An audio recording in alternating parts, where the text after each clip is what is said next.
बच्चे से north east Bharat के बारे में पूछते हैं तो शायद ही वो बता पाए कि अरुणाचल प्रदेश, मिजोरम, मणिपुर, असम, मेघालय कहाँ पड़ता है। लेकिन वही बच्चा जो है वो महाराष्ट्र, कर्नाटका, तमिलनाडु, दिल्ली जैसे जो एरियाज हैं उनको अच्छे से मैप में बता पाएगा। नॉर्थ ईस्ट को हमने हमेशा से एक अलग एरिया के रूप में देखा है। ज्यादातर जो लोग हैं वो बॉर्डर एरिया की तरह इसको समझते हैं। अब नॉर्थ ईस्ट को जो है वो भारत का हिस्सा कभी से मानते ही नहीं था। लेकिन दोस्तों अब जो टाइम है वो चेंज हो चुका है।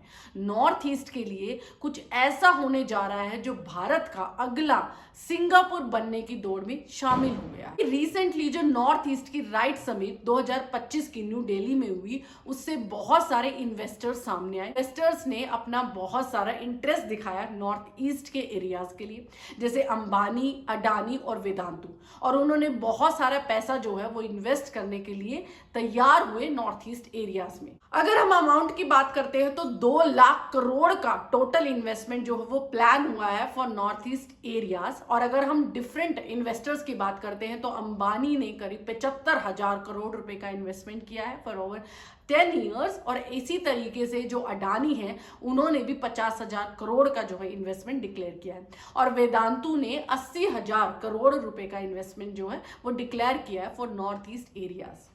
अब दोस्तों हम सब ने ये जरूर पढ़ा होगा कि जो नॉर्थ ईस्ट का एरिया है वो इतना ज्यादा सिक्योरिटी प्रोन क्यों है, क्यों उसमें इतनी ज्यादा नेशनल सिक्योरिटी थ्रेट की संभावना बनी रहती है। जो चिकन्स एरिया पे मैंने हाल फिलहाल में वीडियोस भी बनाई थी, जैसे सिलीगुड़ी कॉरिडोर, और उसमें भी ये मेंशन किया गया था कि बहुत जरूरी है इस एरिया को एक स्टेट और यूटी बना देना, या फिर डेवलपमेंट इतना ज्यादा करना कि जो बाहर की कंट्रीज है जो आंख लगाकर बैठी है नॉर्थ ईस्ट एरियाज में, वो एक बार सोचे इस एरिया की डेवलपमेंट को देख। अब इसके रीजंस बहुत सारे हैं। जैसे चाइना जो है वो शुरू से अरुणाचल प्रदेश की तरफ नजर लगाकर बैठा है। वो चाहता है कि अरुणाचल प्रदेश पूरा का पूरा हिस्सा जो है वो चाइना के नाम हो जाए, और उसके लिए वो करता क्या है कि बॉर्डर एरियाज में जो है वो अपनी विलेज बसा देता है। लोगों को मेनलैंड चाइना से उठाकर जो है वो बॉर्डर एरियाज पर बिठा देता है। इंफ्रास्ट्रक्चर प्रोजेक्ट्स जो है वो डेवलप करने लग जाता है, ताकि ये लगे कि जो बॉर्डर एरिया है वो थोड़ी दूरी पर है, बल्कि ये तो एक विलेज है जो चाइना को बिलोंग करता है। और वो बहुत सालों से ये काम कर रहा है, लगातार इंफ्रास्ट्रक्चर जो है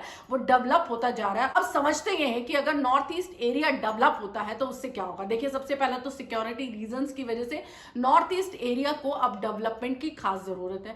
दूसरा है इकोनॉमिक। अगर इकोनॉमिक वे में भी अगर ये बहुत अच्छे से ग्रोथ करेगा तो भी मेनलैंड इंडिया को या पूरे इंडिया को अगर हम देखा जाए तो उसको ही फायदा होगा। और तीसरे नंबर पर जो साउथ ईस्ट एशिया से हम चाहते हैं कि जो ट्रेड है वो बड़े पैमाने पर किया जाए, तो नॉर्थ ईस्ट एरिया वो ऐसा द्वार है जो कि वो खुल जाएगा उस साउथ ईस्ट एशिया के ट्रेड के लिए। वो है वो नॉर्थ ईस्ट एरियाज को भी जो है काफी फायदा होगा, क्योंकि इंपोर्ट एक्सपोर्ट जो है वो ज्यादा बढ़ जाएगा। अगर आप ट्रेड करते हैं, अगर आप इंफ्रास्ट्रक्चर को लगातार डेवलप करते हैं तो उससे जो है इंपोर्ट एक्सपोर्ट बढ़ता है, और उससे सिर्फ नॉर्थ ईस्ट एरियाज को ही नहीं बल्कि मेनलैंड इंडिया यानी डिफरेंट स्टेट्स को भी एक तरीके से फायदा होगा। साथ ही साथ इन स्टेट्स की इकोनॉमी भी, जीडीपी में भी हेल्प करेंगे, इकोनॉमिक भी ग्रोथ जो है वो भी इसकी बढ़ जाएगी। लेकिन ये लगातार जो चाइना कोशिशें कर रहा है अरुणाचल प्रदेश में कोई नई बात नहीं है। 1962 में भी यही हुआ था, और 2014 से पहले की अगर हम वहां पर डेवलपमेंट की बात करें तो वहां पर इतनी डेवलपमेंट नहीं थी। अरुणाचल प्रदेश में तो रोड की कनेक्टिविटी इतनी खराब थी कि 1962 में हमारे जो ट्रूप्स है वो बॉर्डर एरिया तक जा ही नहीं पाए थे। सेना जो है वो लड़ ही नहीं पाई थी क्योंकि रोड ही नहीं बनी थी। यानी वो रोड ही नहीं थी जिससे अरुणाचल प्रदेश को कनेक्ट किया जाए दूसरे स्टेट्स के लिए, ताकि जो ट्रूप है या सेना है वो वॉर के टाइम अरुणाचल प्रदेश जा सके और बचा सके। और इसी वजह से चाइना ने एक बार उसको हथिया भी लिया था। वो अलग बात है कि वापस जो है वो अरुणाचल को कर दिया गया था। लेकिन ये बात भी सच है कि जो हमारी ट्रूप और सेना है यानी इंडियन आर्मी है 1962 में उस बॉर्डर एरिया तक पहुंच ही नहीं पाई थी जहां पर एक्चुअली वॉर हो रही थी। और दूसरी बात ये भी हो सकती है क्योंकि हमें ऐसा लगता है कि चाइना बहुत ज्यादा पावरफुल है और हमें अब दिल्ली को ज्यादा जरूर बचाना है, क्योंकि अगर डेवलपमेंट ज्यादा होती है अरुणाचल प्रदेश में या नॉर्थ ईस्ट के एरियाज में तो चाइना को बहुत ईजी हो जाएगा अपनी टेरिटरी को आगे बढ़ाना, अपनी बाउंड्रीज को आगे बढ़ाना। तो ये कॉशियस डिसीजन लिया गया था कि इसकी जो डेवलपमेंट है वो इतनी ज्यादा जरूरत नहीं है। वैसे भी यहाँ पर नेचर प्राइम ज्यादा है, इसकी डेवलपमेंट की कोई जरूरत नहीं है। रोड्स कनेक्टिविटी की इतनी ज्यादा जरूरत नहीं है। मेन इंपॉर्टेंट जो था, ऐसा समझा जाता था कि जो मेनलैंड इंडिया है उसको बचाया जाए, ना कि नॉर्थ ईस्ट एरियाज को। ऐसी मानसिकता रही होगी तो इससे तो साफ समझ में आ रहा है कि डेवलपमेंट भी इतने साल लग क्यों गए। अभी 2014 2014 के बाद जो ईस्ट एक्ट पॉलिसी आई है जो कि स्ट्रांगली काम कर रही है और लगभग 6 लाख करोड़ रुपए जो अभी तक इन्वेस्ट कर दिए हैं, वो सीरियसली पाथ पर चल भी रही है डेवलपमेंट के। और अगर इसी तरीके से चलते रहे तो वो दिन दूर नहीं जब नॉर्थ ईस्ट एरिया जो है वो इंडिया का नेक्स्ट सिंगापुर बनने लगेगा। अगर 2014 से पहले की बात करते हैं तो सिर्फ 8000 किलोमीटर की जो रोड कनेक्टिविटी थी नॉर्थ ईस्ट एरियाज में, लेकिन वो अब बढ़कर जो है वो 16000 किलोमीटर बन गई है।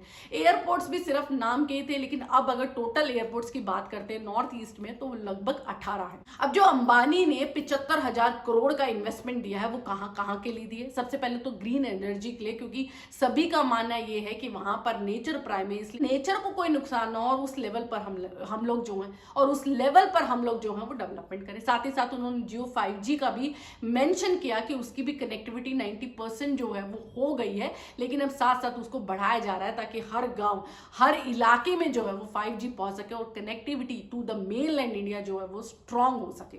साथ ही इन्होंने 25 लाख लोगों को डायरेक्टली और इनडायरेक्टली जो है वो जॉब्स भी मिलेंगी इस डेवलपमेंट के अंदर ही। उन्होंने मेंशन किया कि AI पे, एग्रीकल्चर पर, ओलंपिक सेंटर्स बहुत सारे बनेंगे नॉर्थ ईस्ट एरियाज में, साथ ही साथ हॉस्पिटल्स भी बनेंगे, क्योंकि अगर ओलंपिक सेंटर्स की बात करें तो यहाँ पर बहुत कमी है ओलंपिक ट्रेनिंग सेंटर्स की। और हमें भी पता है कि किस तरीके से वहां के जो लोग हैं वो कितने ज्यादा भारत के लिए ओलंपिक मेडल्स तो लेकर आते हैं, लेकिन किस तरीके से, किस स्ट्रगल से गुजर कर लाते हैं, क्योंकि वहां पर ओलंपिक सेंटर्स ही नहीं है। अडानी ने भी 50,000 करोड़ का इन्वेस्टमेंट डिक्लेयर किया है, वो भी ग्रीन एनर्जी पे, डिजिटल इंफ्रास्ट्रक्चर पर, लोकल जॉब्स पर, यानी कि लोगों को जॉब्स ज्यादा से ज्यादा मिले, अनएम्प्लॉयमेंट जो है वो कम हो ताकि लोग की डेवलपमेंट हो, उनके जो एरियाज है वो एक तरीके से जैसे मेनलैंड स्टेट्स के डेवलपमेंट होती है उनको सारी सहूलियत मिलती है, वैसे ही जो नॉर्थ ईस्ट के एरियाज है, छोटे छोटे एरियाज है, विलेजेस है, उनको भी वही सारी फैसिलिटीज। दांतु ने भी ये मेंशन किया, उन्होंने 80,000 करोड़ का जो इन्वेस्टमेंट दिया है वो भी जॉब्स के लिए, ऑयल एक्सप्लोर के लिए और जितने भी मिनरल्स है उनके एक्सट्रैक्शन के लिए, मैन्युफैक्चरिंग इंडस्ट्रीज के लिए। देखिए, अगर आपको बता दिया जाए कि जो वेंडियम है वो बहुत ज्यादा मात्रा में अरुणाचल प्रदेश में पाया जाता है, लेकिन भारत जो है वो इतना ज्यादा खर्चा करके जो है वो सर्वे नहीं कराता, क्योंकि सर्वे में ही बहुत ज्यादा पैसा लग जाता है कि अगर आपके पास खनिज है उसकी एक्सट्रैक्शन में, उसकी मैन्युफैक्चरिंग में बहुत ज्यादा पैसा लगता है।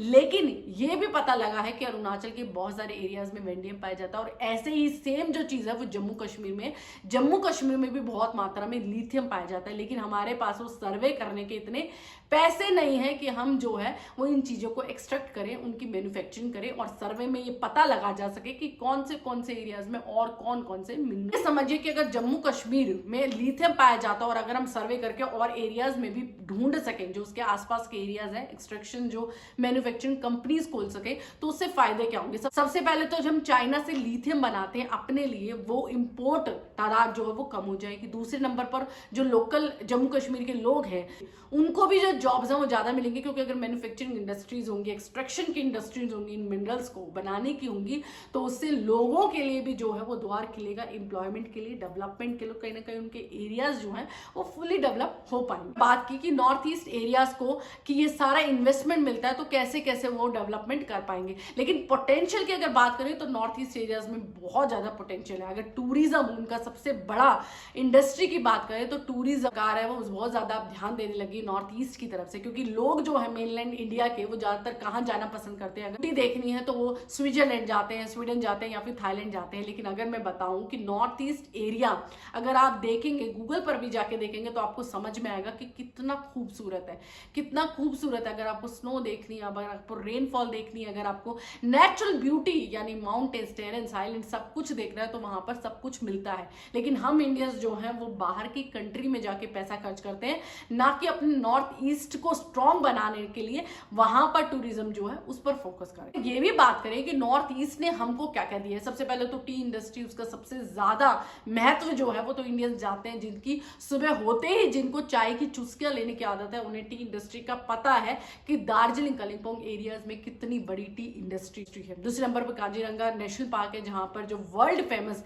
राइनो पाए जाते हैं। तीसरे नंबर पर अगर इनकी बैम्बू इंडस्ट्री के बारे में बात करें तो बहुत ज्यादा मात्रा में वहां पर बैम्बू पाया जाता है, जो पूरे एरिया यानी इंडिया के एरियाज की बात करें, मेनलैंड इंडिया के एरियाज की बात करें तो वहां पर भी ये लोग जो है वो बैम्बू की सप्लाई करते हैं और इससे बहुत सुंदर जो है वो फर्नीचर्स बनाए जाते हैं। जो डेवलपमेंट की हम बात कर रहे हैं कि ओलंपिक सेंटर्स बनेंगे, जो टूरिज्म पर फोकस किया जाएगा, और पैरिटी है अभी मेनलैंड इंडिया की connectivity to the north east areas वो भी कम होगी, क्योंकि जियो 5G जो कनेक्टिविटी लेकर आ रहे हैं अंबानी, उससे भी क्या क्या फायदा होगा। तो इस इन्वेस्टमेंट से जो कि इस समिट में डिक्लेयर की गई है, इससे कहीं ना कहीं नॉर्थ ईस्ट पर जरूर फर्क पड़ेगा। उसका कहीं ना कहीं जो सूरत है वो चेंज होने वाली है भारत के लिए। अब देखना यह है कि वहां पर लोगों को इससे क्या हेल्प मिलेगी, यानी जो लोग हैं वहां पर जो अनएम्प्लॉयमेंट और जॉब्स ना मिलने का शिकार होते हैं, उनको एक्चुअल में क्या हेल्प मिलेगी। तो दोस्तों आपकी क्या राय है, आपको क्या लगता है कि जो ये इन्वेस्टमेंट है वो एक्चुअल में लोगों की भलाई के लिए, लोगों को इससे बहुत ज्यादा फर्क पड़ने वाला है जो कि नॉर्थ ईस्ट एरिया से बिलोंग करते हैं। जो भी लोग मुझे देख रहे हैं नॉर्थ ईस्ट से, प्लीज अपनी जो राय है वो कमेंट बॉक्स में जरूर दीजिए। और अगर आपको वीडियो अच्छी लगी हो तो इसे लाइक करें, शेयर करें और मेरे चैनल को सब्सक्राइब करना ना भूलें। Thank you for